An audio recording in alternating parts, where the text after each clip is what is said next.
sama koalisi, saya sampaikan dan Puspom yang dilaporkan itu Puspoma. Puspoma itu kan anak buah saya. Saya sampaikan dan Puspoma, silakan dilaporkannya kan tertulis. Saya bilang kemarin silakan datang, cek siapa itu koalisi itu, orang-orang itu siapa saja. Nanti kalau datang, ya, dan Puspoma foto satu-satu mukanya, dan kita tahu siapa mereka. Silakan aja laporkan, nggak masalah. Ya, saya nggak terlalu inilah dengan hal-hal seperti itu. Ya, masih banyak pekerjaan yang strategis bagi saya.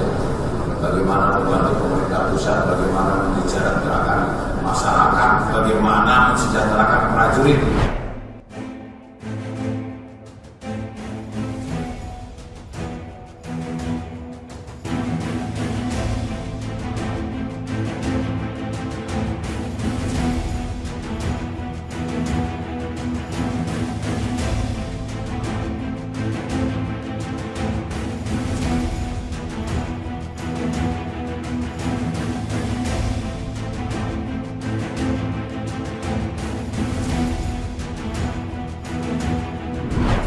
Halo sahabat Indonesia, kita bertemu lagi dalam Opini Rudi.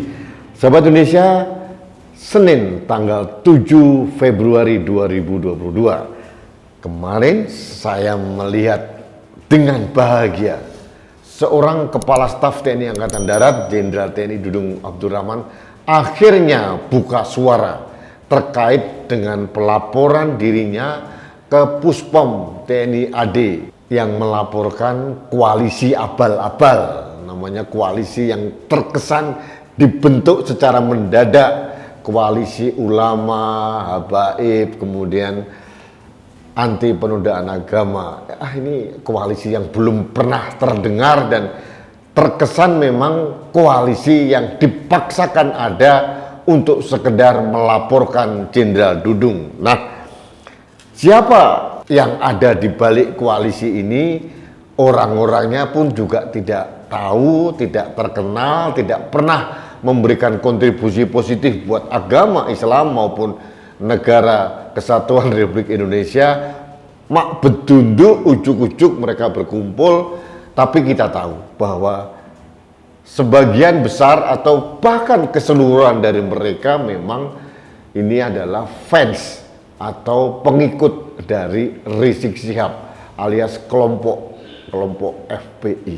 Nah, pertanyaannya, apakah salah melaporkan seseorang kepada Puspom AD atau kemanapun? Tidak salah. Tidak ada yang perlu dipersalahkan. Pertanyaannya, apakah pelaporan itu memang objektif untuk mengangkat harkat martabat agama seperti yang dikatakan bahwa apa yang dikatakan Jenderal Dudung itu adalah penistaan agama? Apakah murni ke arah sana atau ada agenda tersembunyi? Ini masalahnya. Dan kalau melihat dari beberapa fakta yang ada, kelihatannya sangat terang benderang bahwa mereka ini mempunyai agenda tersembunyi. Buktinya apa? Nah, ucapan dari MH Ainun Nazib atau Cak Nun sama diksinya bahwa Tuhan bukan orang Arab. Mereka juga tidak melaporkan kemana-mana, mereka nggak kebakaran jenggot, mereka mingkem alias diam saja. Ini menurut saya seperti yang sering saya ulang, memang ada intensi atau niat untuk menyerang Jenderal Dudung. Karena seperti yang saya sampaikan bahwa Jenderal Dudung ini adalah musuh bersama kelompok pendukungnya Rizik Syihab. Kemarahan mereka terhadap diturunkannya baliho Rizik Syihab yang mengotori ruang publik di Jakarta dan sekitarnya masih mengerak kental. Dan ini membuat mereka selalu mengincar apalagi yang bisa diserang dari Jenderal Dudung. Nah, itu dia. Nah, terkait dengan pelaporan ini, saya bangga Jenderal Dudung tidak keder, tidak takut, dan dipersilahkan melapor. Dan kalau perlu Puspom AD memfoto mereka satu persatu untuk mendeteksi siapa orang-orang ini. Jangan sampai orang-orang ini siluman dari mana kita tidak tahu.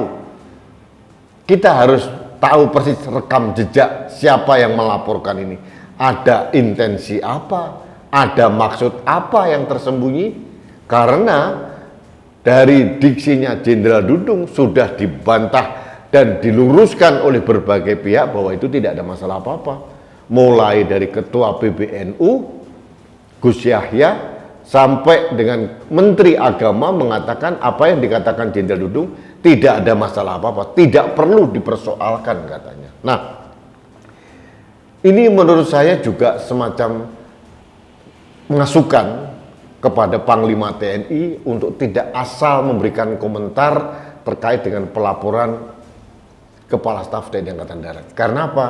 Seperti yang saya sampaikan, narasi atau statement dari Panglima TNI ini dimanfaatkan oleh kelompok mereka untuk semakin menyerang Jenderal Dudung, dan ada potensi mereka memecah belah dan mengadu domba perwira tinggi TNI. Ini yang kita sayangkan. Harusnya Panglima TNI cukup mengatakan kita serahkan saja ke Puspom, itu selesai. Menurut saya begitu.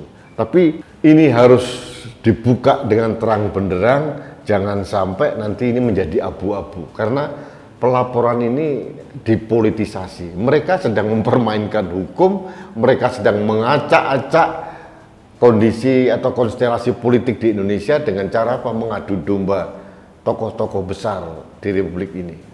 Jadi saya mengapresiasi langkah tegas dari Jenderal Dudung untuk tidak gentar menghadapi laporan itu dan mempersilahkan anak buahnya di Puspom AD untuk memproses. Ini penting sekali karena ini menyangkut masalah objektivitas dari hasil itu. Karena saya dengar-dengar mereka juga laporannya tertulis, mereka tidak berani datang ke Puspom AD untuk melaporkan secara langsung. Mereka pengecut, mereka hanya bermain di media dan medsos. Ini yang menurut saya tidak sehat sama sekali. Jadi pertanyaannya, apakah salah melaporkan seseorang? Boleh. Sama seperti masyarakat melaporkan kepada polisi terkait hal apapun boleh. Tergantung polisi menseleksi, mengidentifikasi ini layak dilanjutkan, diproses atau tidak, atau ini hanya sampah, hanya laporan yang tidak mempunyai dasar hukum. Ini hak dari polisi. Nah, analogi ini sama yang dilakukan oleh Puspom AD. Laporan diterima, ditelaah, diteliti, kemudian diperiksa, kemudian ditentukan apakah ini layak diteruskan atau tidak. Jadi kita menunggu saja proses seperti apa, tapi saya bangga bahwa seorang Jenderal Dudung berani menghadapi ini dengan kesatria, gentle, dan tidak main sembunyi-sembunyi. Dan ini menurut saya bagus. Kita sekarang membutuhkan tokoh untuk menghancurkan radikalisme dan ekstremisme di negeri ini. Jenderal Dudung sebagai Kepala Staf TNI Angkatan Darat sedang berproses ke arah itu, membantu negara. Satu, bahwa TNI harus hadir di tengah-tengah kesulitan masyarakat. Di sisi lain, Jenderal Dudung juga mempunyai keinginan, kehendak bagaimana prajurit TNI juga harus makmur dan sejahtera. Ini langkah simultan yang menurut saya sangat simpatik. Jadi Jenderal Dudung tidak terganggu dengan laporan-laporan atau suara-suara apapun, dan ini menurut saya sangat bagus. Dan bagi saya ini juga warning kepada pihak manapun, jangan mengail di air keruh. Kira-kira itu yang disampaikan Jenderal Dudung kepada pimpinan media massa kemarin. Sahabat Indonesia, demikian opini saya atau tanggapan saya terkait dengan apa yang disampaikan oleh Jenderal Dudung. Mudah-mudahan ini menjadi pembelajaran buat kita semua untuk jangan responsif, reaktif terhadap laporan dari orang-orang atau kelompok-kelompok yang tidak jelas. Yang kedua, jangan mengail di air keruh terhadap situasi yang terjadi saat ini. Dan ketiga, yang paling penting, mari fokus menjaga Indonesia agar kita terbebas dari intoleransi, radikalisme maupun ekstremisme. Ini yang paling utama. Terima kasih sahabat Indonesia. Kita bertemu lagi dalam opini Rudi selanjutnya. Terakhir, saya mengharapkan Anda untuk selalu taat protokol kesehatan, salah satunya dengan tetap menggunakan masker. Karena masker saya melindungi Anda, masker Anda melindungi saya, masker kita melindungi Indonesia. Salam satu Indonesia, salam budaya Nusantara, salam toleransi, salam sehat untuk Indonesia.